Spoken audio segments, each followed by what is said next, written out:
صل على سيدنا ومولانا محمد وعلى بسم اللہ الرحمن الرحیم۔ السلام علیکم ناظرین و سامعین کرام۔ پروگرام یاد الہی دیکھنے کے لیے، یاد الہی کے سابقہ تمام پروگرامز دیکھنے کے لیے، بالخصوص وظائف دیکھنے، سننے، جاننے اور پڑھنے کے لیے آپ ہمارے یوٹیوب چینل یاد الہی یعنی YAADSPACE_ILAHI یوٹیوب چینل یاد الہی کو سبسکرائب بھی کیجئے، لائک بھی کیجئے، کمنٹس بھی کیجئے، تاکہ یاد الہی کے مختلف پروگرامز اور وظائف سے آپ مکمل رہنمائی حاصل کر سکیں۔ جی ناظرین و سامعین، پروگرام یاد الہی میں روزانہ عظیم ہستیوں کے تذکارے پاک کیے جاتے ہیں اور اس کے ساتھ ساتھ کچھ ایسے موضوعات پر گفتگو ہوتی ہے جن سے آپ کو رہنمائی حاصل ہوتی ہے۔ آج والدین کے حقوق کے حوالے سے بالخصوص گفتگو ہوگی۔ ہم دیکھتے ہیں کہ انٹرنیشنل سطح پر، بین الاقوامی سطح پر مختلف ڈیز منائے جاتے ہیں، father day, mother day, parents day, وہ سال میں ایک دن، لیکن اسلام کی تعلیمات یہ ہیں کہ اسلام کی تعلیمات کے مطابق ہر لمحہ والدین کے لیے ہے، ان کی خدمت کے لیے۔ اس پر تفصیل سے بات کریں گے۔ اس سے پہلے کتاب و شفا سے آج کا خاص وظیفہ مفلسی، محتاجی اور تنگ دستی سے نجات کے وظائف۔ ہمارے اکثر ویورز اور لسنرز پریشانیوں کے حوالے سے، تنگ دستی کے حوالے سے، غربت کے حوالے سے، قرض کی ادائیگی کے حوالے سے کچھ وظائف پوچھتے رہتے ہیں۔ سبھی امت مسلمہ کے لیے، بالخصوص ہمارے ان ویورز اور لسنرز کے لیے کہ جو محتاجی، تنگ دستی، مفلسی، غربت کا شکار ہیں، چند ایک وظائف ہیں۔ ان سبھی وظائف کو اپنے معمول کا حصہ بنائیے۔ سب سے پہلا سلسلہ عالیہ نقشبندیہ کے بزرگوں سے منقول ہے کہ جو شخص بکثرت اللہ تعالیٰ کے ان اسماء کا ورد کرے گا، چند روز کے بعد مفلسی اور کثرت قرض سے نجات پائے گا۔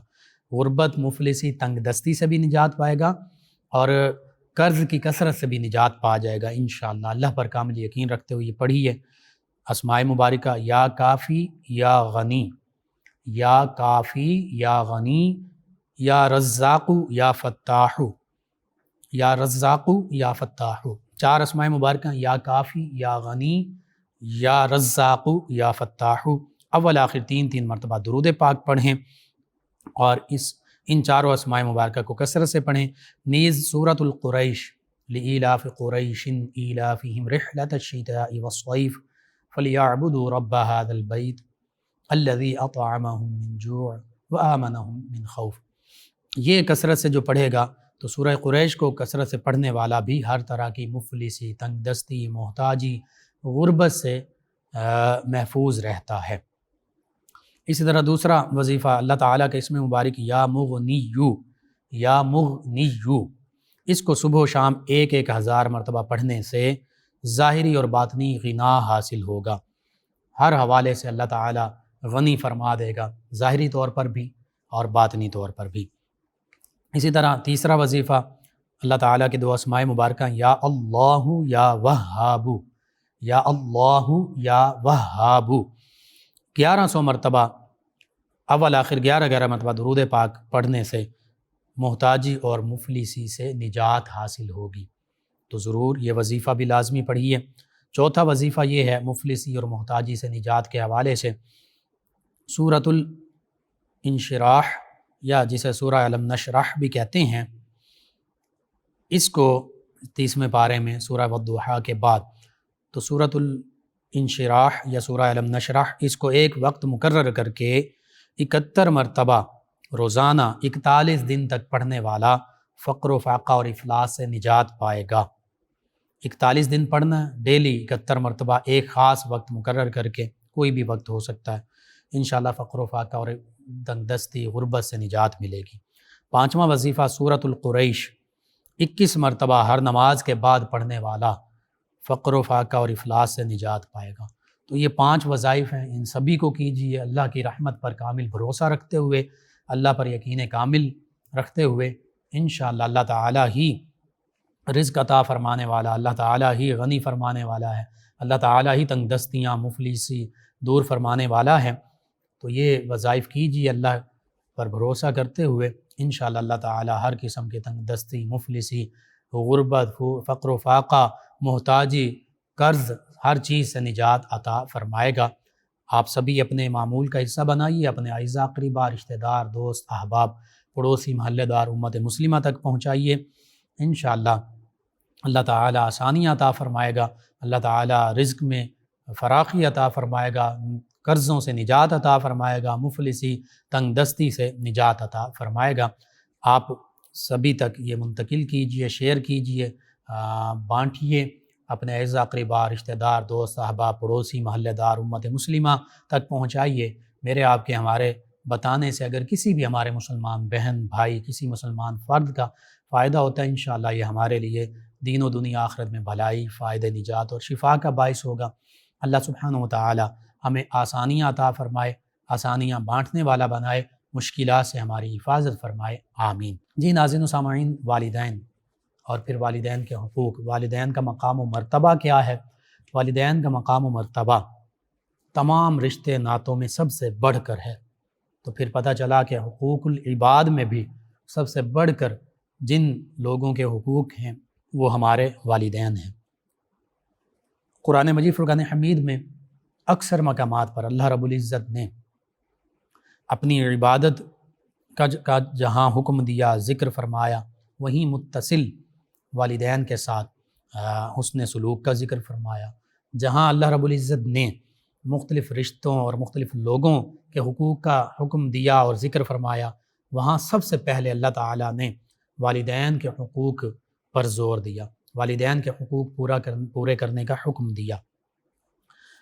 اسی طرح اللہ رب العزت نے یہ بھی فرمایا والذین ینقضون عہد اللہ من بعد میثاقہ، پہلے پارے میں اللہ تعالیٰ فرماتا ہے کہ جو لوگ اللہ کے عہد کو مضبوطی کے بعد توڑتے ہیں، یعنی اللہ نے جو حکم دیے تھے، احکام دیے تھے، ان کو حاصل کر کے ان احکامات سے منہ موڑ لیتے ہیں، اللہ فرماتا ہے اور اللہ نے جس کے جوڑنے کا حکم دیا ہے رشتے ناتوں کو اور اسے کاٹتے ہیں اور زمین میں فساد کرتے ہیں، ان کے لیے لعنت ہے، یعنی اللہ تعالیٰ کی رحمت سے دوری ہے، اور پھر اللہ فرماتا ہے ان کے لیے برا گھر ہے۔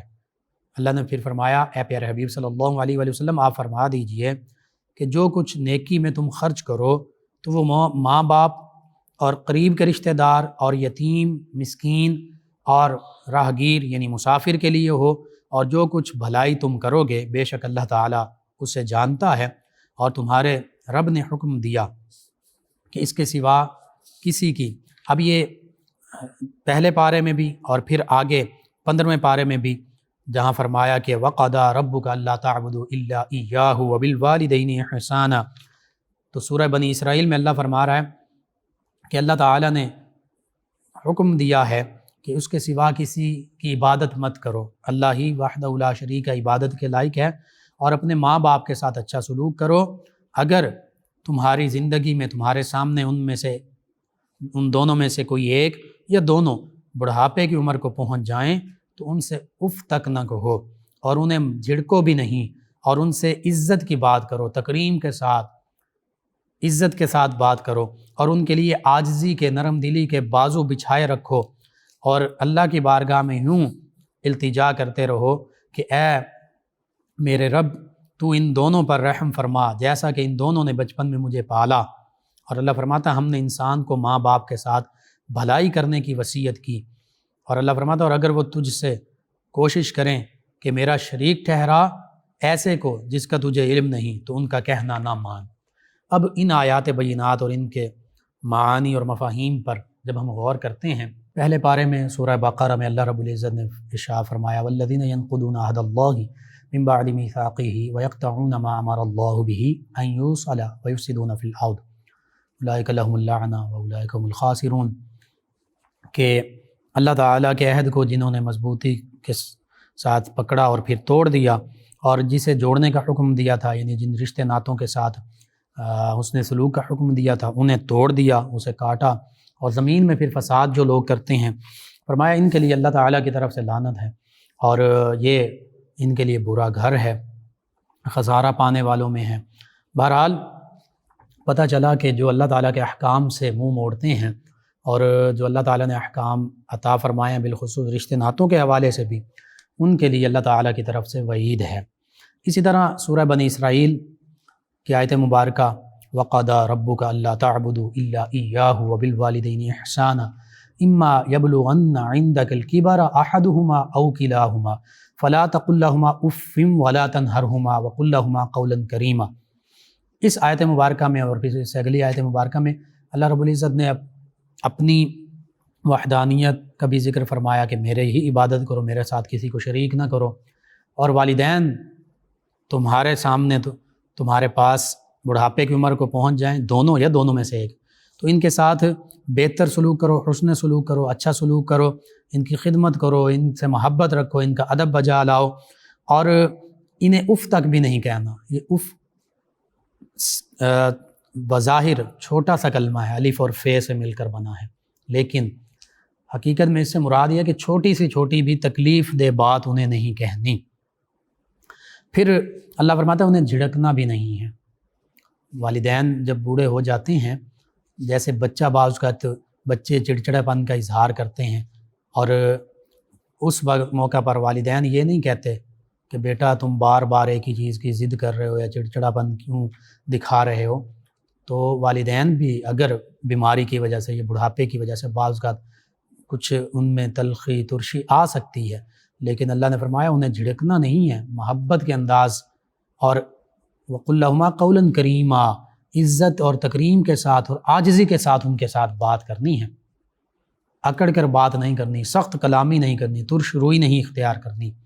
اور فرمایا کہ وَاخْفِضْ لَهُمَا جَنَاحَ الذُّلِّ مِنَ الرَّحْمَةِ، اور ان کے لیے رحمت کے، نرمی کے، رحم دلی کے بازو جو ہیں عاجزی کے ساتھ بچھائے رکھنا ہے، یعنی ہر لمحہ ان کی خدمت کے لیے تیار رہنا، خدمت کرتے رہنا ہے، اور ان کے لیے نرمی کے، عاجزی کے بازو بچھائے رکھنے ہیں، اور اللہ کی بارگاہ میں بھی ان کے لیے دعا مانگتے رہنا ہے کہ اللہ وَقُلْ رَبِّ ارْحَمْهُمَا كَمَا رَبَّيَانِي صَغِيرًا، کہ یوں دعا مانگتے رہو کہ اللہ جس طرح انہوں نے بچپن میں ہم پر رحم کیا، ہمیں پالا پوسا، تو ان پر رحم فرما۔ اور ربا یاد فرمایا کہ یہ دونوں میرے پالنے والے ہیں۔ اللہ تعالیٰ نے انہیں یہ شان عطا فرمائی، حقیقی طور پر پالنے والی ذات اللہ تعالیٰ کی ہے، لیکن اللہ تعالیٰ نے ان والدین کو یہ ذمہ داری دی کہ اس دنیا میں ظاہری طور پر جو پرورش ہے، تعلیم و تربیت ہے اور پالنے کا عمل ہے، یہ والدین اپنی اولاد کا یہ ذمہ داری لیتے ہیں۔ اور پھر اللہ رب العزت فرماتا ہے کہ ہاں والدین کے ساتھ اچھے سے اچھا سلوک کرو، بہتر سے بہتر معاملات کرو، حسن سلوک کرو، لیکن اگر وہ یہ کہیں کہ میرے ساتھ یعنی اللہ کے ساتھ کسی کو شریک ٹھہراؤ، کسی بت کی پوجا کرو، کسی بھی اللہ کے سوا کسی بھی چیز کی تم پوجا کرو، عبادت کرو، کسی کو خدا بنا لو، یہ نہیں کرنا، یہ ان کا کہنا نہیں ماننا، یعنی یہ مخلوق کی اطاعت اللہ کے حکم کے مطابق ہوگی، معصیت میں نہیں ہوگی، نیکی کے کاموں میں ہوگی۔ اگر کوئی حکمران ہے، والدین ہیں، کوئی بھی بڑا ہے، قرآن و حدیث کے مطابق وہ جو حکم دے گا اس کی بات مانی جائے گی، لیکن اگر قرآن و حدیث اور اسلام کی تعلیمات کے مخالف ہوگی تو پھر اس کی بات نہیں مانی جائے گی، چاہے وہ ہمارا حکمران ہو، چاہے والدین ہی ہوں۔ یوں والدین کے مقام و مرتبے کا، اور وَبِالْوَالِدَيْنِ إِحْسَانًا، یہ الفاظ تو قرآن مجید فرقان حمید میں کئی مقامات پر آئے ہیں۔ سورہ لقمان میں اللہ رب العزت فرماتا ہے انشکر لی وَلِوَالِدَيْکَ، تم میرا بھی شکر ادا کرو، اپنے والدین کا بھی شکر ادا کرو، یعنی اس شکر ادا کرنے میں اللہ تعالیٰ نے اپنے ساتھ ساتھ والدین کو بھی شریک فرمایا۔ اللہ تعالیٰ کی عبادت میں کوئی شریک نہیں ہو سکتا، لیکن اللہ تعالیٰ خود اپنے ساتھ اپنے شکر میں والدین کو شریک فرما رہا ہے۔ یہ بڑی شان ہے والدین کی، یہ بڑا مقام و مرتبہ ہے۔ اسی طرح دیگر کئی مقامات پر اللہ رب العزت نے والدین کے مقام و مرتبے کا ذکر فرمایا، ماں کے مقام و مرتبے کا ذکر فرمایا کہ کیسے وہ تکالیف پر تکالیف برداشت کر کے بچے کو 9 ماہ اپنے پیٹ میں رکھتی ہے، اور پھر وضع حمل کے موقع پر جب بچے کی پیدائش ہوتی ہے تو کتنی تکلیف برداشت کرتی ہے۔ تو اس حوالے سے وہ احادیث مبارکہ بھی ان کو بھی میں بیان کروں گا۔ بالخصوص میں نے ایک بات کی قرآن مجید فرقان حمید کے حوالے سے کہ اللہ فرماتا ہے کہ انہیں جھڑکنا بھی نہیں ہے، اف بھی نہیں کہنا، اور عزت کے ساتھ ان کے ساتھ بات کرنی ہے، عاجزی کے بازو بھی پھیلائے رکھنے ہیں۔ ہم دیکھتے ہیں بعض اوقات والدین جب بوڑھے ہو جاتے ہیں تو بالکل بعض اوقات ان کی طرف سے کچھ معاملہ ایسا ہوتا ہے، وہ بار بار کوئی چیز کہہ رہے ہوتے ہیں تو بچے جو ہیں وہ تنگ آ جاتے ہیں، اولاد تنگ آ جاتی ہے، نہیں آنا چاہیے۔ اس کی وجہ یہ ہے کہ جب ہم بچے تھے، ہم چھوٹے تھے، ہم کتنی ضد کرتے تھے اور ایسی ضد کرتے تھے جو ناممکن ہوتی تھی۔ اس حوالے سے دو چیزیں میں بیان کروں گا، دو حکایتیں بیان کروں گا۔ ایک ملا نصیر الدین کے حوالے سے واقعہ ملتا ہے، حکایت ملتی ہے کہ وہ اکبر بادشاہ کے دربار میں وزیر مشیر کے عہدے پر، اور دوسری طرف سے بیربل جو تھا وہ تھا جو ہندو تھا، یہ مسلمان تھے، تو آپس میں بعض اوقات معاملات ہوتے رہتے تھے، ایک دوسرے کی شکایت اس طرح کا۔ تو ایک موقع پر ملا نصیر الدین جو ہیں یہ گھر سے دیر میں آئے دربار میں، بادشاہ کے دربار میں، تو بیربل جو ہے اس نے کہا کہ دیکھیں جی یہ جان بوجھ کر لیٹ آئے ہیں۔ ملا نصیر الدین نے کہا کہ بھائی معاملہ یہ ہے، اور اکبر بادشاہ کے سامنے بھی یہی کہا کہ اے بادشاہ معاملہ یہ ہے کہ میرے بچے جو ہیں انہوں نے ضد کی، ان کی ضد کی وجہ سے مجھے لیٹ ہو گئی، دیر ہو گئی۔ تو بیربل کہنے لگا کہ یہ کیسے ہو سکتا ہے کہ بچوں کی ضد کی وجہ سے دیر ہو جائے۔ تو ملا نصیر الدین انہوں نے کہا کہ پھر ایسے ہے، میں بچہ بن جاتا ہوں اور بچے کے طور پر ایکٹ کرتا ہوں، بادشاہ سلامت جو ہے یا تم باپ کے طور پر ایکٹ کرو، میں ضد کروں گا، تم میری ضد پوری کر دینا، دیکھتے ہیں پھر اس میں دیر لگتی ہے یا نہیں لگتی۔ تو ملا نصیر الدین بچوں کی طرح ضد کرنے لگ پڑے، ایسی ضد کہا کہ جی اونٹ منگوا دے۔ بادشاہ سلامت تھے، دربار تھا، اختیار تھا، اونٹ منگوایا گیا، چلیں جی، یعنی جس طرح بچے ضد کرتے ہیں اس طرح ضد کر کے اونٹ منگوا لیا۔ اب ملا نصیر الدین نے بچوں کی طرح کہا ضد کرتے ہوئے کہ اب ایک ہانڈی منگوائی جائے، ہانڈی منگوا لی۔ اب ہانڈی بھی آ گئی، اونٹ بھی آ گیا، دیگچی جسے کہہ لیں، مٹی کے جو برتن ہوا کرتے تھے یا لکڑی کے۔ اب ملا نصیر الدین نے بچوں کی طرح ضد کرتے ہوئے کہا کہ مجھے نہیں پتہ، اب یہ اونٹ جو ہے نا اس کو ہانڈی میں بٹھایا جائے۔ اس پر جو وہ والد کی طرح ایکٹ کر رہا تھا بیربل یا اکبر بادشاہ، اس نے کہا نہیں بیٹا ایسا تو نہیں ہو سکتا۔ تو ملا نصیر الدین نے بچوں کی طرح ضد کرتا، نہیں جو بھی ہے اس اونٹ کو ہانڈی میں بٹھایا جائے، ایسا ہی ہوگا، کر کے دکھائیں، ہانڈی میں بٹھا کے دیں، میں یہی چاہتا ہوں، جیسے بچے ضد کرتے ہیں۔ اب وہ آگے سے کہہ رہے ہیں نہیں بیٹا نہیں، ایسے تو نہیں ہو سکتا، کبھی اونٹ بھی ہانڈی میں بیٹھا ہے، کتنا بڑا اونٹ، اس کا حجم، اس کی جسامت، وہ ہانڈی میں نہیں سما سکتا۔ تو یہ اس موقع پر پھر بادشاہ سلامت جو ہیں، بادشاہ نے جان لیا کہ ہاں واقعتاً جو بچوں کی ضد ہوتی ہے یہ ایسی ہوتی ہے کہ اس میں وقت بھی لگ سکتا ہے، اور ایسی ضد بعض اوقات وہ کرتے ہیں جو ناممکن ہوتی ہیں۔ اور حقیقت بھی یہی ہے کہ ہم بچے تھے، آپ بچے تھے، تو والدین سے کیسی ضد کرتے تھے، کیسی فرمائشیں کرتے تھے، بعض اوقات وہ والدین کے بس میں ہی نہیں ہوتی تھی، اور بعض اوقات وہ ناممکنات میں سے ہوتی تھیں، وہ ایسی چیزیں ہوتی تھیں جیسے اونٹ کو ہانڈی میں بٹھانا۔ تو حقیقت یہ ہے کہ ہمارے والدین نے اس موقع پر کسی قسم کی سختی نہیں کی، بڑی محبت کے ساتھ ہمارے ناز اٹھائے، لاڈ پیار سے ہمیں پالا۔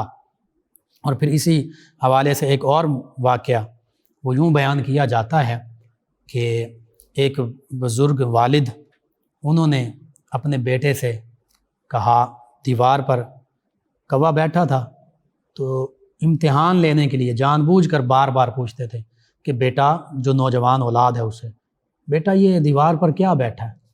تو بیٹا کہتا ہے کہ جی ابا جی یہ کوا بیٹھا ہے۔ وہ دوبارہ پوچھتے ہیں بیٹا دیوار پر کیا بیٹھا ہے، یہ کیا ہے؟ اس نے کہا بیٹا ابا جی یہ کوا ہے۔ 2 4 5 مرتبہ بار بار وہ پوچھ رہے ہیں، 2 4 مرتبہ تو بیٹے نے جواب دیا۔ تو جب یہ تکرار بڑی، بار بار وہ پوچھ رہے ہیں، تو تنگ آ کر بیٹے نے کہا ابا جی میں نے کتنی دفعہ کہا ہے یہ کوا ہی تو ہے، بار بار آپ پوچھتے ہیں، بار بار میں بتا رہا ہوں، کیا ہو گیا آپ کو؟ تو اس موقع پر باپ نے کہا بیٹا یہ میں نے اسی لیے بات کی تھی کہ جب تم چھوٹے تھے، بچے تھے، تو اسی طرح مجھ سے 100 مرتبہ پوچھا تھا کہ بابا، ابا جی، پاپا، ابو یہ دیوار پر کیا بیٹھا ہے؟ تو میں نے 100 مرتبہ تمہاری بات کا جواب بڑے خوش اخلاقی کے ساتھ مسکراتے ہوئے ماتھے پر بل ڈالے بغیر دیا تھا کہ بیٹا یہ کوا ہے۔ اور 100 مرتبہ میں نے، جتنی دفعہ تم نے سوال پوچھا اتنی دفعہ میں نے یہی کہا کہ یہ کوا، میں نے نہیں کہا تھا کہ بیٹا میں نے تمہیں بتا دیا، 1 دفعہ تو کہہ دیا، 10 دفعہ تو کہہ دیا، پھر کیوں پوچھتے ہو؟ تو حقیقت یہ ہے کہ والدین اپنی اولاد سے کبھی تنگ نہیں آتے. والدین بچپن سے لے کر جوانی تک اور پھر اس کے بعد بھی ہمیشہ اپنی اولاد کے خیر خواہ رہتے ہیں. والدین سے بڑھ کر اس دنیا میں کوئی سچا مخلص رشتہ ہی نہیں ہے اپنی اولاد کے لیے. اور والدین وہ واحد ہستی ہیں کہ جو ہمیشہ اپنے اولاد کے لیے بہتری ہی چاہتے ہیں. کبھی والدین اپنی اولاد کا برا نہیں چاہتے، یہ حقیقت ہے. بعض اوقات بہن بھائی، سگے بہن بھائی ہو سکتا ہے کہ آپس میں ان کی کوئی خلش ہو جائے، ایک دوسرے کے بارے میں برا چاہنے لگیں، لیکن ماں باپ کبھی بھی اپنی اولاد کا برا نہیں چاہتے، ہمیشہ اپنی اولاد کی بھلائی ہی چاہتے ہیں، بہتری ہی چاہتے ہیں. تو پھر اولاد کا یہ حق ہے، اولاد کے یہ فرائض میں شامل ہے کہ وہ والدین چاہے بوڑھے ہو جائیں، بیمار ہو جائیں، جس طرح انہوں نے بچپن میں پالا تھا اس طرح ان کی خدمت کا حق تو نہیں ادا ہو سکتا، لیکن کوشش تو کی جا سکتی ہے کہ اسی طرح ان کی خدمت کی جائے، ان کے ساتھ محبت کے انداز میں بات کی جائے، ان کو جھڑکا مت جائے، اف تک نہ کہا جائے. اگر بحیثیت انسان ایسا معاملہ ہو جائے تو اپنا رویہ تبدیل کر لے، معافی مانگ لے، کوشش کرے کہ پہلے سے بہتری آ جائے. بحیثیت انسان ہو سکتا ہے کوئی گستاخی کر بیٹھا ہو انسان والدین کے حوالے سے، کوئی ترش کلامی، سخت کلامی، اونچا بول بیٹھا، لیکن اپنا رویہ تبدیل کر لے، کوشش کرے، معافی مانگ لے. والدین کبھی بھی اپنی اولاد کے ساتھ ناراض نہیں ہوتے، اور بالخصوص جو اولاد اپنے والدین کے ساتھ اچھا سلوک کرتی ہے، پھر والدین کے دل سے ان کے لیے دعائیں نکلتی ہیں. اور جن والدین کے دل سے ان کی اولاد کے لیے دعائیں نکلیں، وہ دعائیں جو ہیں وہ قبول ہوتی ہیں. اور حدیث مبارکہ میں ہے، اب پہلے ماں کے حوالے سے میں ذکر کر دوں، کیونکہ قرآن مجید فرقان حمید میں بھی وہن علی وہن کرہن، یہ سارا اس طرح کے الفاظ ملتے ہیں کہ تکلیف پر تکلیف برداشت کرتے ہوئے ماں نے بچے کو اپنے پیٹ میں 9 ماہ رکھا، اور پھر 2 سال 2.5 سال جو ہیں اس کی پرورش، اس طرح کی رضاعت، دودھ پلایا 2 سال. یہ سارا اللہ تعالیٰ نے قرآن مجید فرقان حمید میں تفصیل کے ساتھ ذکر فرمایا. تو ایک صحابی رضی اللہ عنہ عرض کرتے ہیں کہ میں نے نبی کریم صلی اللہ علیہ وسلم کی بارگاہ میں عرض کیا، یا رسول اللہ صلی اللہ علیہ وسلم، میرے احسان، میری نیکی، میری بھلائی، میرے بہتر سلوک کا سب سے زیادہ کون حقدار ہے؟ تو اللہ کے پیارے حبیب صلی اللہ علیہ وسلم فرمایا کہ تمہاری ماں. یہ فرماتے ہیں کہ میں نے پھر دوبارہ عرض کیا، یا رسول اللہ صلی اللہ علیہ وسلم، میرے حسن سلوک کا سب سے پہلے کون حقدار ہے؟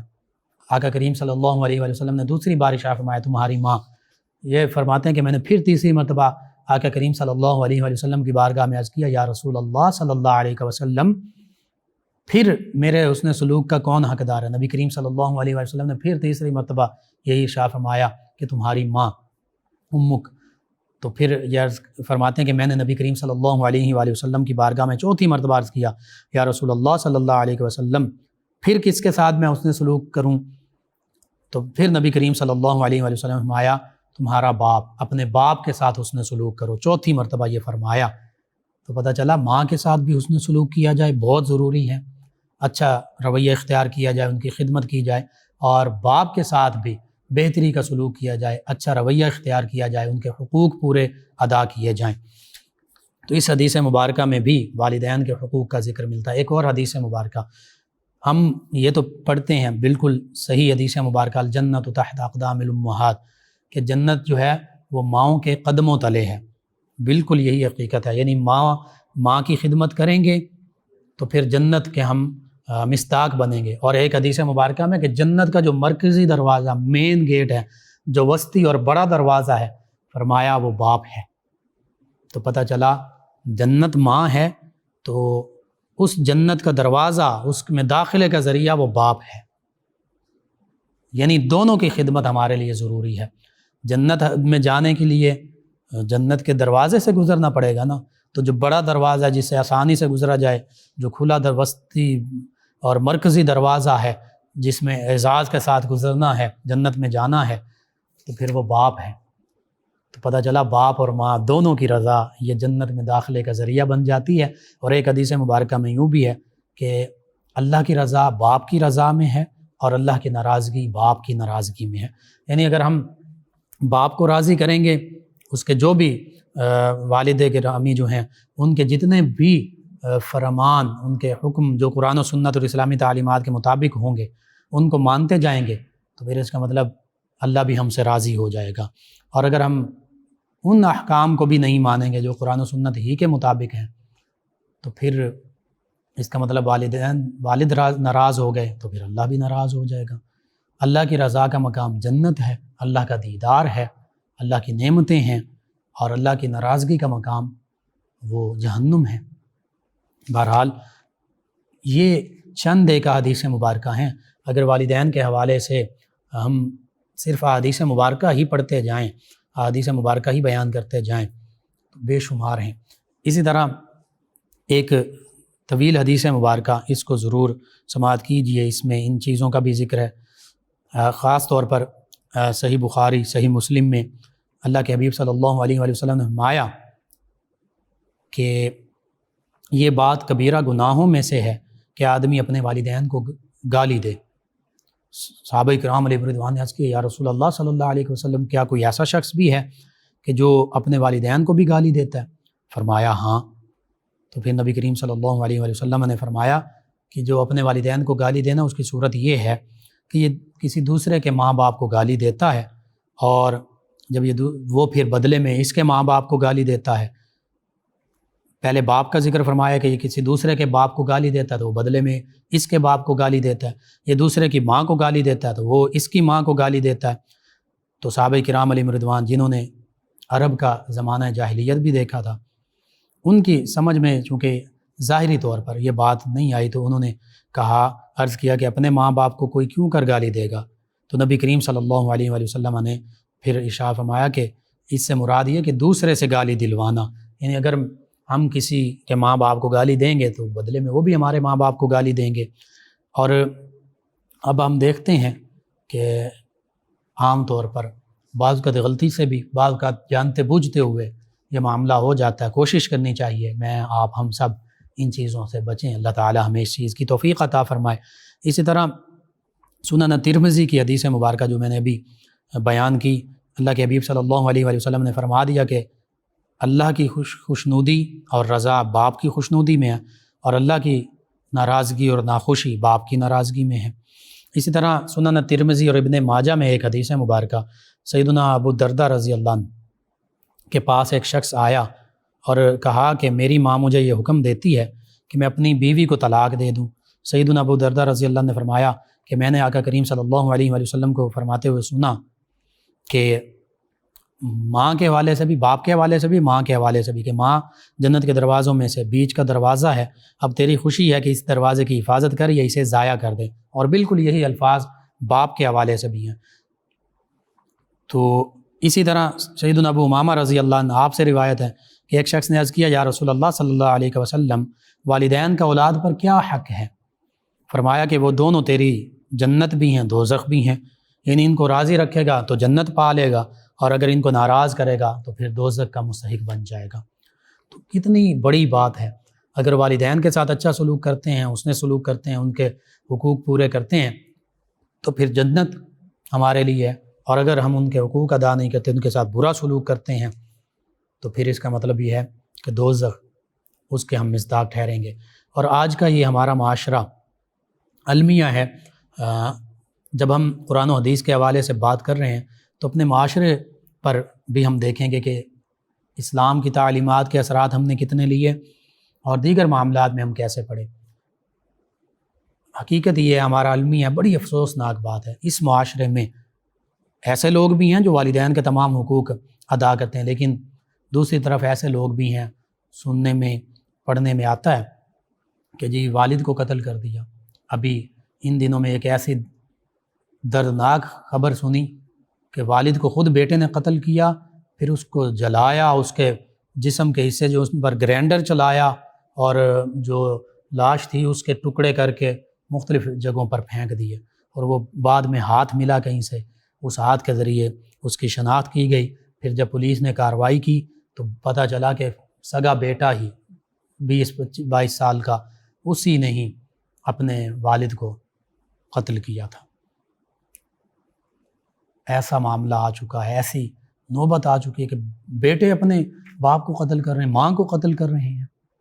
اللہ اور اس کے حبیب صلی اللہ علیہ وسلم کے احکام یہ بھی سماعت کیجئے، اگر والدین کافر بھی ہوں تو وہ جو اسلام کے خلاف حکم دیں گے وہ نہیں مانیں گے، لیکن اگر وہ اپنے حقوق اور اس کا ذکر کریں نہ بھی کریں تو ان کے حقوق پورے کرنا یہ مسلمان بیٹے پر فرض ہے، ضروری ہے۔ ہاں اگر وہ یہ کہیں کہ اسلام چھوڑ دو یا اللہ کی عبادت چھوڑ دو یا نبی کریم صلی اللہ علیہ وسلم کے ساتھ اپنا رشتہ ناتا جو استوار کے اس کو چھوڑ دو، یہ تعلق چھوڑ دو، پھر یہ نہیں چھوڑا جائے گا، لیکن ان کے حقوق اپنی جگہ پر موجود رہیں گے۔ ان کے حقوق بیٹے کو ادا کرنا پھر بھی ضروری ہے، ان کے ساتھ حسن سلوک، ان کے حقوق پورے کرنا، جو اس کی ذمہ داری ہے یہ پورا کرنا اس پر فرض ہے، واجب ہے، لازم ہے، ضروری ہے۔ تو کتنی بڑی اسلام کی تعلیم ہے کہ والدین اگرچہ کافر ہوں لیکن ان کے ساتھ حسن سلوک کیا جائے گا، بھلائی کا معاملہ کیا جائے گا، ان کے حقوق پورے کیے جائیں گے۔ اسلام سے بڑھ کر کوئی والدین کو حقوق دے ہی نہیں سکتا، تو پھر ہم کیسے مسلمان ہیں، اور یہ کیسے مسلمان ہیں جو اپنے والدین کو قتل کر رہے ہیں؟ سوچنا چاہیے۔ کہیں اس میں محرکات ہوتے ہیں، ان محرکات کی جانب بھی ہمیں توجہ دینی چاہیے۔ سب سے بڑی وجہ، اور یہ حقیقت ہے، اس پر آپ تحقیق کر لیجئے۔ مجھے ایک والد ملے، میں ان کا نام نہیں لیتا، اور انہوں نے مجھے اپنی زبان سے کہا کہ میری اولاد تو یوں ہے، بڑی سست ہے، بڑے اس طرح کے الفاظ بولے جو ان کے دل میں ایک درد تھا کہ میں نے کہیں جانا ہے اور میں اپنی اولاد سے کہہ رہا ہوں کہ اٹھو اور مجھے چھوڑ آؤ، تو مجھے چھوڑ کے بھی نہیں آتے، ایسی کاہل، سست، نکمی اولاد ہے۔ تو یہ حقیقت یہ ہے کہ اب یہ معاملہ تو غالباً اگر میں غلط نہیں ہوں تو ہر دوسرے تیسرے چوتھے گھر کا یہ معاملہ بننے والا ہے، بن چکا ہے کہ اولاد والدین کے حقوق پورے نہیں کرتی اور والدین کڑ رہے ہوتے ہیں اور ایسے معاملات پیش آ رہے ہوتے ہیں، اور بعض اوقات تو جان بوجھ کر سستی دکھائی جاتی ہے۔ بحیثیت انسان معاملات ہوتے ہیں، سستی ہو سکتی ہے، لیکن کوشش کی جائے کہ والدین کے ساتھ بہتر سے بہتر سلوک کیا جائے، اخلاق کے ساتھ، حسن سلوک کے ساتھ۔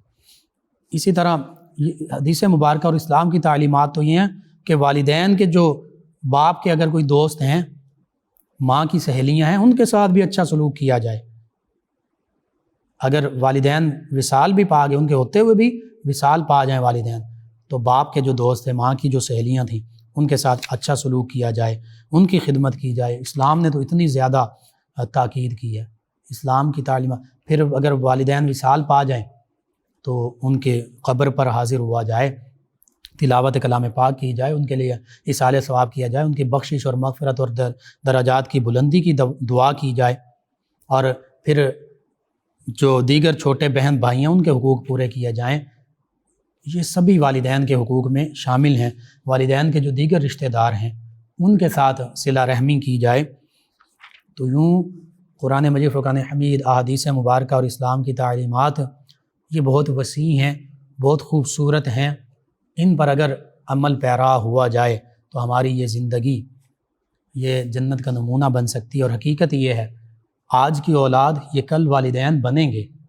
اگر آج ہم اپنے والدین کے حقوق اچھے طریقے سے پورے نہیں کرتے، ان کے ساتھ حسن سلوک نہیں کرتے، ان کے ساتھ برا معاملہ کر رہے ہیں، ان کے حقوق پورے نہیں کر رہے، بعض اوقات وہ اولڈ ایج ہوم وہاں چھوڑ آتے ہیں، کئی معاملات ہیں، تو دیکھ لیجئے ٹٹ فار ٹیٹ، جیسا کرو گے ویسا بھرو گے، کل یہ ہمارے ساتھ بھی معاملہ ہو سکتا ہے۔ اس حوالے سے بھی ایک حکایت مشہور ہے، ایک واقعہ مشہور ہے، اصل ہے یا فرضی ہے، یہ صرف توجہ دلانے کے لیے ہے کہ ایک بیٹا جو ہے وہ اپنے باپ کو چھوڑنے جا رہا تھا جنگل میں، یا یوں سمجھ لیجیے اولڈ ایج ہوم میں چھوڑنے کے لیے جا رہا تھا، تو پوتا بھی ساتھ ہے، دادا جو ہے اس کا پوتا، اور وہ باپ جو نوجوان ہے اس کا بیٹا بھی۔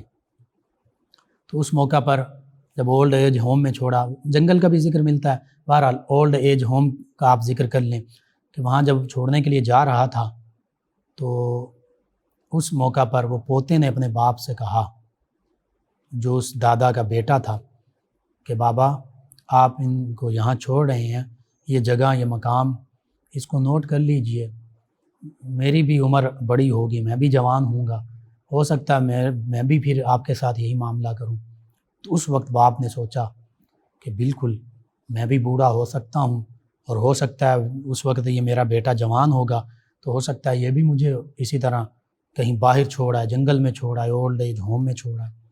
تو حقیقت یہ ہے کہ ایسے معاملات اگر توبہ نہ کی جائے اور والدین کے ساتھ، یہ والدین کا چونکہ آج ذکر ہو رہا ہے، اپنے رویے میں تبدیلی نہ لائی جائے اور والدین کے ساتھ حسن سلوک نہ کیا جائے، تو پھر ہو سکتا ہے ہمارے ساتھ بھی یہی معاملہ ہو۔ تو اس لیے اگر والدین حیات ہیں، کوشش کی جائے ان سے معافی مانگی جائے، ان کے ساتھ حسن سلوک کیا جائے، بہتر سے بہتر معاملہ کیا جائے، ان کے حقوق پورے کیے جائیں۔ ان کے ساتھ حقوق پورے کر نہیں سکتے، ہم ادا نہیں کر سکتے کما حقوق، لیکن کوشش تو کی جا سکتی ہے۔ ان کے ساتھ محبت کے ساتھ بیٹھا جائے، ان کی بات سنی جائے، ان کے لیے تحفے تحائف انہیں پیش کیے جائیں، ان کو وقت دیا جائے، ان سے ہر معاملے میں مشورہ کیا جائے، ان کی وہ ہم سے زیادہ تجربہ رکھتے ہیں ان کی بات کو سنا جائے، کوشش کی جائے، اس پر عمل کیا جائے۔ تو پھر دیکھیے جب آپ کی عمر ڈھلتی جائے گی، آپ بوڑھے ہو جائیں گے، آپ کی اولاد آپ کی فرما بردار ہوگی، آپ کے ساتھ حسن سلوک کرنے والی ہوگی، بہتر معاملہ کرنے والی ہوگی، آپ کے ساتھ آپ کو وقت دے گی، آپ کے پاس بیٹھے گی، آپ بیمار ہوں گے تو آپ کی تیمارداری کرے گی، بوڑھے ہو جائیں گے تو آپ کی خدمت کرے گی۔ لیکن اگر اس کے برعکس معاملہ آج آپ کر رہے ہیں اپنے والدین کے ساتھ، تو پھر ہو سکتا ہے، اللہ نہ کرے، ہو سکتا ہے کہ آپ کے ساتھ بھی یہی معاملہ ہو۔ بس اللہ رب العزت کو یاد کیجیے، اللہ کے پیارے حبیب صلی اللہ علیہ وآلہ وسلم کے فرامین، والدین کے حقوق مد نظر رکھیں، ان پر عمل پیرا ہونے کی کوشش کیجیے۔ اللہ تعالی مجھے آپ کو، ہم سب کو ان معروضات پر عمل پیرا ہونے والا بنائے، ہمارے والدین کو سلامت رکھے، انہیں صحت کے ساتھ، عافیت کے ساتھ لمبی زندگی عطا فرمائے، ان کا سایہ ہم پر قائم رہے۔ حقیقت یہ ہے والدین ہمارے بزرگ، ان کی وجہ سے گھروں میں برکت ہوتی ہے۔ جن گھروں سے والدین رخصت ہو جاتے ہیں، چلے جاتے ہیں، چاہے اس صورت میں ان کو نکال دیا جائے، چاہے اس صورت میں کوئی اللہ کی بارگاہ میں حاضر ہو جائیں، وہ برکتیں وہ کم ہو جاتی ہیں، وہ ختم ہو جاتی ہیں۔ سیدنا موسیٰ علیہ السلام کی والدہ حیات تھیں، ان کی دعاؤں کے ساتھ وہ کوہ طور پر بھی جاتے تھے، اللہ سے ہم کلام بھی ہوتے تھے۔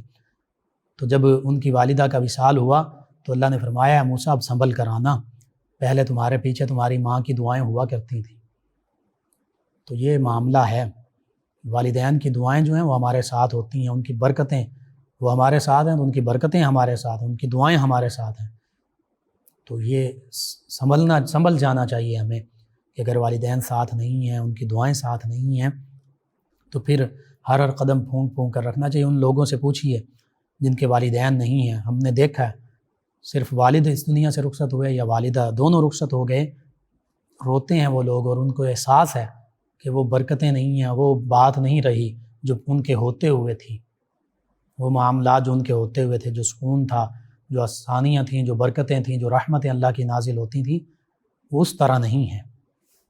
احساس کی بات ہے، اپنے اندر احساس پیدا کیجئے، انشاءاللہ پھر دیکھیے کیسے آپ کے تمام معاملات، اور یہ حدیث مبارکہ میں موجود ہے، اللہ تعالی ہمارے جو ضعیف لوگ ہوتے ہیں ان کے وسیلے سے، صحیح بخاری میں ہے کہ اللہ تعالیٰ تمہارے کمزور اور ضعیف لوگوں کے وسیلے سے تمہیں رزق عطا فرماتا۔ ہم سمجھ رہے ہیں کہ میری محنت کی کمائی ہے، میں بڑی محنت کر رہا ہوں، صبح سے شام تک دوڑ دھوپ کر رہا ہوں، ٹھیک ہے وہ محنت اپنی جگہ پر، لیکن حقیقت میں جو وسیلہ بن رہے ہیں، جن کی دعائیں ہمارے ساتھ ہیں، وہ ہمارے کمزور، ضعیف، ہمارے بزرگ یہ لوگ ہیں، اس میں والدین سب سے پہلے ہیں۔ تو پھر ان کی قدر کرنی چاہیے، جن کے وسیلے سے اللہ تعالیٰ ہمیں اپنی نعمتیں عطا فرما رہا ہے، رزق عطا فرما رہا ہے۔ رزق صرف روپیہ پیسہ کھانا پینا نہیں، اللہ تعالیٰ کی تمام نعمتیں ہمارے لیے رزق ہیں، تو تمام نعمتیں ان لوگوں کے، ہمارے والدین کے وسیلے سے ہمیں مل رہی ہیں۔ اگر بچے چھوٹے ہیں تو ان کے وسیلے سے، بیٹیوں کے وسیلے سے ملتی ہیں، اس میں کسی قسم کا کوئی شک نہیں۔ اسی طرح معاشرے میں جو معذور ہیں، جو مجبور ہیں، جو خود کما نہیں سکتے، جن کا کوئی کمانے والے نہیں، ان کے وسیلے سے ہمیں پوری امت مسلمہ کو، پوری کائنات کو، لوگوں کو، مخلوق کو، انسانیت کو یہ رزق مل رہا ہے۔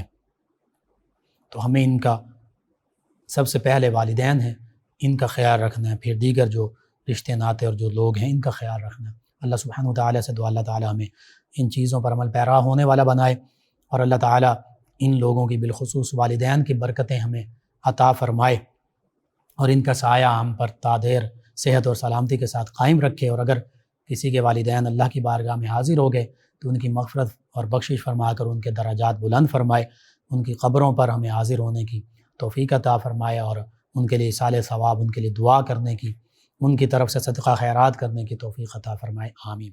اللہم صلی علی سیدنا و مولانا محمد آپ سماعت فرما رہے ہیں پروگرام یاد الہی۔ ناظرین سامعین، اس دوران ہمیں جوائن کیا ہے داؤد احمد صاحب ہیں فیصل آباد سے۔ کہتے ہیں پروگرام بہت اچھا ہے، اور یہ کہتے ہیں کہ تنگ دستی ہے، اس حوالے سے وظیفہ بتا دیں۔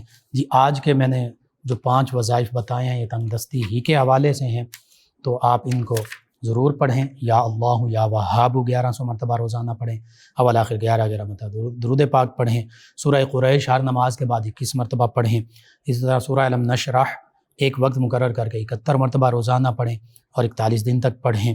یا مغنی صبح شام 1000 مرتبہ پڑھیں، اور اسی طرح یا کافی یا غنی یا رزاق یا فتاح، اس کو کثرت سے پڑھیں۔ انشاءاللہ اللہ تعالیٰ تنگ دستی سے نجات عطا فرمائے گا۔ محمد شیر صاحب ہیں سرگودہ سے، کہتے ہیں پروگرام بہت اچھا ہے، اور کہتے ہیں کہ مفتی لقمان صاحب کو اور آپ کی پوری ٹیم کو سلام۔ جی وعلیکم السلام۔ کہتے ہیں کہ اللہ تعالیٰ آپ سب کو حج کی سعادت عطا فرمائے، آمین۔ اللہ تعالیٰ آپ کو تمام امت مسلمہ کو حج و عمرہ کی، مدینہ طیبہ کی حاضری کی، بار بار بادب حاضری کی سعادت عطا فرمائے۔ شکریہ آپ کا۔ ارشد صاحب ہیں سانگلہ ہل سے، ہمارے یہ اسپیشل لسنر ہیں۔ یہ کہتے ہیں کہ اگر میں اپنے بیوی بچوں کو دین پر عمل کرنے کا اور نماز روزے کی تلقین کرتا رہوں اور وہ پھر بھی نہ عمل کریں، تو کیا روز محشر مجھ سے پھر بھی پوچھا جائے گا؟ کیا اس کا حساب ہوگا مجھ سے؟ جی میں عرض کرتا ہوں، آپ کے ذمے یہ ہے کہ اگر اولاد ہے تو 10 سال کی عمر تک پیار محبت کے ساتھ تلقین کریں، 10 سال کے ہو جائیں تو ان کے بستر بھی الگ کر دیں، اور نماز کے لیے انہیں سختی بھی کر سکتے ہیں اولاد پر۔ اسی طرح آپ کی بیوی ہیں تو بالکل محبت کے ساتھ، اچھے انداز کے ساتھ انہیں تلقین کرتے رہیں مختلف طریقوں سے۔ اگر پھر بھی بالغ اولاد بالخصوص اور بیوی آپ کی، یہ اگر آپ کے بار بار تلقین کرنے سے بھی نماز نہیں پڑھتے، روزہ نہیں رکھتے، دیگر نیک اعمال، تو پھر آپ کے ذمے بس ان کو محبت کے ساتھ، اچھے انداز کے ساتھ کہتے رہنا ہے، وہ کہتے رہیں، اس سے آپ پیچھے نہ ہٹیں۔ انشاءاللہ کبھی نہ کبھی بہتری آ جائے گی، لیکن آپ سے انشاءاللہ روز محشر نہیں پوچھا جائے گا۔ آپ کے ذمے تلقین کرنا تھا، وہ آپ کرتے رہے ہیں، کر رہے ہیں، کرتے رہیں گے۔ ان کے علاوہ ہمیں جوائن کیا عمران صاحب نے مامو کانجن سے، پہلے بھی جوائن کرتے رہیں۔ نظر کمزور ہے، اس کے بارے میں، اور مزید کم ہوتی جا رہی ہے۔ مجرب وظیفہ میں نے عرض کیا تھا، اسمت سرما استعمال کیجئے، درود تنجینا کثرت سے پڑھیے، اور بھی کوئی درود پاک پڑھ سکتے ہیں کثرت سے، یا نورو کی کثرت کریں، اللہ سے دعا مانگیں، اللہ تعالیٰ ہی شفا عطا فرمانے والا۔ شازیہ ساجد صاحب ہیں، کہتے ہیں السلام علیکم بھائی۔ جی وعلیکم السلام۔ کہتے ہیں آپ ہمیشہ خوش رہیں اور ہر پریشانی سے محفوظ رہیں، کہ ہمیں اتنے اچھی باتیں بتاتے ہیں، ان سے رہنمائی کرتے ہیں، آگاہ کرتے ہیں۔ انہوں نے اپنے خواب کا ذکر کیا، سفید لباس پہنا ہے، کبوتر اڑ رہے ہیں، اور اڑتے ہوئے وہ درخت پر بیٹھتے ہیں، اور کہتے ہیں کہ مجھے خوشی محسوس ہوتی ہے، میں سبحان اللہ کا ورد کرتی ہوں۔ بالکل خوبصورت ہے، سفید لباس پہننا بھی بہتری کی علامت ہے، نیکی انشاءاللہ اللہ تعالیٰ آپ کو عطا فرمائے گا۔ تو اس میں کوئی کسی قسم کا پریشانی کا معاملہ نہیں ہے، انشاءاللہ اللہ تعالیٰ بہتری فرما دے گا۔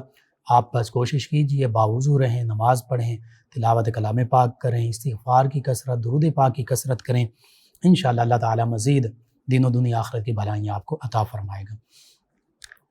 ان کے علاوہ ہمارے ساتھ افتخار ڈوگر صاحب، غلام رسول صاحب، غلام حسین صاحب، محمد علی عباس صاحب 208 چک ڈوگراں والا سے، کہتے ہیں آپ کا پروگرام سن رہے ہیں، شکریہ آپ کا، سلام بھی کہا۔ جی وعلیکم السلام۔ محمد اعظم صاحب ہیں، یہ ٹیلر ماسٹر ہیں، فیصل آباد سے ہیں، کہتے ہیں کہ ایک کویسچن تو یہ ہے کہ حضرت بلال رضی اللہ عنہ وہ کون سا عمل کیا تھا کہ ان کے قدموں کی آہٹ جنت میں سنی گئی؟ یہ نبی کریم صلی اللہ علیہ وسلم نے شب معراج واپسی پر تشریف لا کر فرمایا کہ اے بلال، میں نے اپنے آگے تمہارے قدموں کی آہٹ سنی، تو کیا وجہ تھی؟ سیدنا بلال رضی اللہ عنہ نے عرض کیا، صحیح بخاری میں غالباً حدیث پاک ہے کہ یا رسول اللہ صلی اللہ علیہ وسلم، میں جب وضو کرتا ہوں تو مسجد میں آ کر تحیۃ الوضو یا تحیۃ المسجد کے 2 رکعت نفل جو ہیں وہ پڑھتا ہوں، تو اس عمل سے اللہ تعالیٰ نے یہ شان عطا فرمائی۔ دوسرا آپ نے کہا کہ ایک بچے نے، یہ کہا جاتا ہے کہ ایک بچہ نبی کریم صلی اللہ علیہ وسلم کی خدمت میں حاضر ہوا، اس نے نبی کریم صلی اللہ علیہ وسلم کو کچھ بات بتایا، تو کہتے ہیں کہ نبی کریم صلی اللہ علیہ وسلم کا ایمان تازہ ہو گیا۔ جی اس حوالے سے میرے کچھ علم میں نہیں ہے، اور دوسری بات، سادہ سی بات یہ ہے، کسی کے بتانے سے نبی کریم صلی اللہ علیہ وسلم کا ایمان تازہ ہونا، اس حوالے سے بھی غور کرنے کی بات ہے۔ آقا کریم صلی اللہ علیہ وسلم تو ایمان کی دولت اس کائنات کے لیے، لوگوں کے لیے لے کر آئے ہیں۔ بہرحال یہ دوسرا جو آپ نے بات کی ہے، یہ ایسے ہی کہیں سنی بات ہے، میرے ناقص علم میں کہیں نہیں ہے۔ تو اس حوالے سے میں یہ کہوں گا کہ غالباً ایسی کوئی بات نہیں ہے۔ اس کے علاوہ میں جوائن کے ایک اور لسنر ہیں اصغر صاحب فیصل آباد سے، کہتے ہیں السلام علیکم سر۔ جی وعلیکم السلام۔ کہتے ہیں یا سلام یا رزاقو ایک ساتھ پڑھ سکتے ہیں یا اس کو علیحدہ علیحدہ پڑھنا؟ جی بالکل علیحدہ علیحدہ بھی پڑھ سکتے ہیں، اکٹھا بھی پڑھ سکتے ہیں، کوئی حرج نہیں، دونوں طریقوں سے پڑھ سکتے ہیں۔ اور کہتے ہیں کہ 20 مرتبہ آپ نے یا رزاقو پڑھنے کا کہا تھا صبح نہار منہ، تو باوضو پڑھنا ہے؟ جی باوضو پڑھیں، زیادہ بہتر ادب یہی ہے۔ اور اگر کوئی وضو کا اس وقت انتظام نہیں ہو سکتا، کوئی ایسا معاملہ ہے پانی موجود نہیں ہے، تو بامر مجبوری وضو کے بغیر بھی پڑھ سکتے ہیں۔ اور کہتے ہیں کہ چلیں جی، انہوں نے ان کا سوال ہم نے شامل کیا۔ رمضان صاحب ہیں فیصل آباد سے، کہتے ہیں میری طرف سے بہت بہت سلام۔ جی وعلیکم السلام۔ کہتے ہیں کہ میری بیٹی کو 4 سال ہو گئے شادی ہوئے، مگر وہ لوگ یعنی سسرال والے، بیٹی کے سسرال والے بیٹی کو بہت تنگ کرتے ہیں، اور بیٹا بھی ہے بیٹی کا، یعنی ان کے نواسے بھی ہیں ایک، تو کہتے ہیں وہ میری بیٹی کو مارتے بھی ہیں، مگر ہماری طرف سے خاموشی ہے، کوئی وظیفہ بتا دیں۔ جی یہ معاملات آج کل ہیں، بعض اوقات جان بوجھ کر بلا وجہ بیٹیوں کو یعنی بہوؤں کو، بیویوں کو مارا جاتا ہے، نہیں ہونا چاہیے ایسا معاملہ۔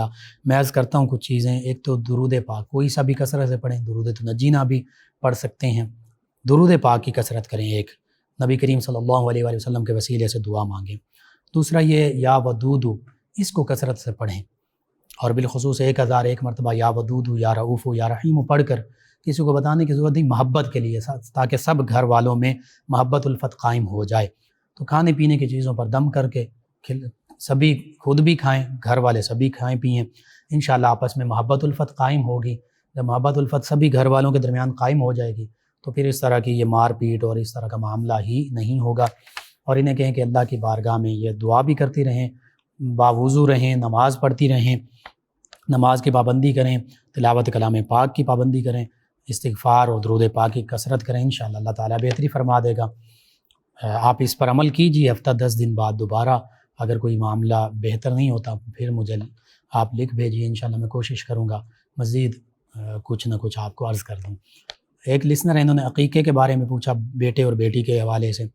جی عقیقہ جو ہے سنت ہے، 7ویں دن کیا جا سکتا ہے، اگر نہیں کر سکے، مالی حالت نہیں ہے ایسی، مالی طور پر استطاعت نہیں، تو زندگی میں جب بھی استطاعت حاصل ہو کر سکتے ہیں۔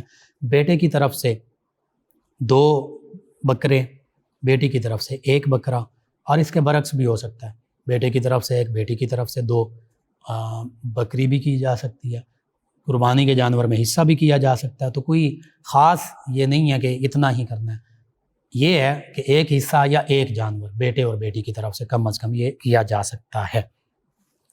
ان کے علاوہ ہمیں جوائن کے ایک اور لسنر ہیں، کہتے ہیں السلام علیکم۔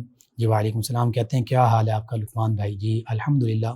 بشارت علی صاحب ہیں فیصل آباد سے، کہتے ہیں آپ کا پروگرام بہت اچھا ہے، میں اور میری فیملی آپ کا پروگرام روز سنتے ہیں۔ جی شکریہ آپ کا بھی۔ ملک ارسلان سلطانی صاحب ہیں، کہتے ہیں السلام علیکم۔ جی وعلیکم السلام۔ کہتے ہیں بھائی آپ کا کیا حال ہے؟ جی الحمدللہ۔ انہوں نے کہا اللہ پاک سے دعا ہے کہ اللہ تعالیٰ ہم سب کے حال پر اپنا خاص رحم و کرم فرمائے، فضل عطا فرمائے، آمین۔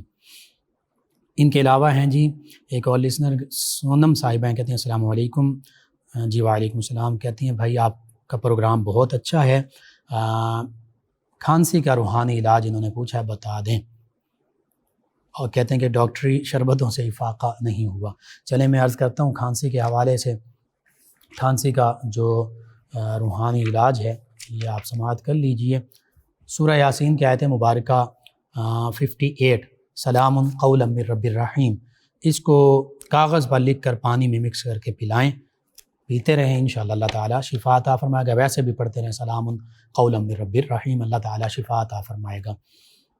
ایک اور لسنر ہیں غالباً عبدالعزیز صاحب میں، کہتے ہیں یا سلام یا اللہ، یا اللہ یا سلام، کہتے ہیں یہ وظیفہ آپ نے بتایا تھا 1000 مرتبہ، تو اس کی جگہ یا سلام صرف پڑھ سکتے ہیں؟ جی بالکل، یا سلام بھی پڑھ سکتے ہیں، لیکن یا اللہ یا سلام پڑھیں گے تو اس کا بھی اپنا فائدہ ہے، تو دونوں طریقوں سے پڑھ سکتے ہیں۔ ایک اور لسنر ہیں، انہوں نے کہا السلام علیکم۔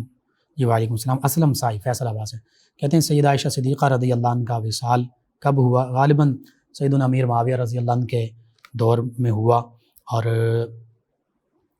ان کا کہتے ہیں کہ ان کی تدفین قبر مبارکہ کہاں ہے؟ جی جنت البقیع میں ان کی قبر مبارکہ ہے۔